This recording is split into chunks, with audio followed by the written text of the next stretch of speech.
સૌથી પહેલાં મેથી ગોઠાની સાથે આપણે ખાવામાં આવતી સ્પેશિયલ ચટણી આજે બનાવીશું. ભજીયા સાથે કઢી તો ઘણી ખાધી હશે, પણ આજે આપણે ખજૂર આમલીની સ્પેશિયલ ચટણી બનાવીશું. તો તમને મારી આ રેસીપી સારી લાગે તો વિડીયોને લાઈક કરજો, કોમેન્ટ કરજો, શેર કરજો. સાઈડ પર આપેલ બેલ આઇકન પર ક્લિક કરજો, જેનાથી તમને અવનવી રસોઈના વિડીયો મળતા રહે. તો રેસીપી આપણે ચાલુ કરીએ.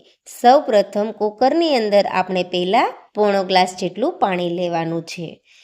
8થી 10 નંગ જેટલી ખજૂર લીધી છે અને ખજૂરથી અડધી આપણે આંબલી લેવાની છે. અહીં મેં ક્રશ કરેલો આંબલીનો પાવડર લીધેલો છે 3 ટેબલ સ્પૂન જેટલો.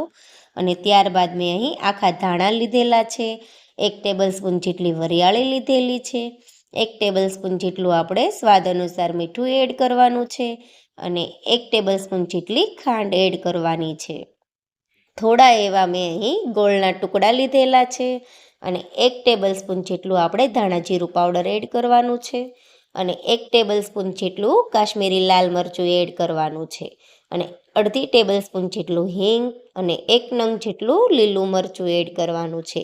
1 નંગ આદુનો ટુકડો આપણે આ રીતે કટિંગ કરીને એડ કરવાનો છે અને ત્યારબાદ આપણે ગરમ કરેલું ઘી 2 ટેબલ સ્પૂન જેટલું તેમાં એડ કરી દેવાનું છે. આ રીતે તમે ચટણી બનાવશો તો કંઈક અલગ જ સ્વાદ આવશે. અને ત્યારબાદ આપણે 4 વિસલ પડે ત્યાં સુધી કુકરમાં કૂક થવા દેવાનું છે. તો બધી જ વસ્તુ સારી રીતે કૂક થઈ જાય ત્યારબાદ આપણે બ્લેન્ડરથી બ્લેન્ડ કરી લેવાનું છે અને ત્યારબાદ આ રીતે ચાળણીની મદદથી આપણે ચાળી લેવાનું છે. આ રીતે ચમચાની મદદથી આપણે સારી રીતે ચલાવતા જઈશું અને બધી જ આપણી ચટણીને નીચે બાઉલમાં એકઠી કરતા જઈશું અને જ્યાં સુધી સારી રીતે રેસાનો ભાગ બહાર ના આવે ત્યાં સુધી આપણે ચલાવતા રહેવાનું છે. તો તમે જોઈ શકો છો કે આપણી ચટણી સારી રીતે ચડાઈને રેડી થવા લાગી છે અને રેસાનો ભાગ બહાર આવતો રહ્યો છે. તો આ રીતે આપણે રેસાના ભાગને સાઈડમાં કરી લેવાનો છે. ત્યારબાદ આપણે આ ચટણી બનીને રેડી થઈ ગઈ છે અને તેમને આપણે ફ્રીઝરમાં મૂકી દેવાની છે ઠંડી થવા માટે.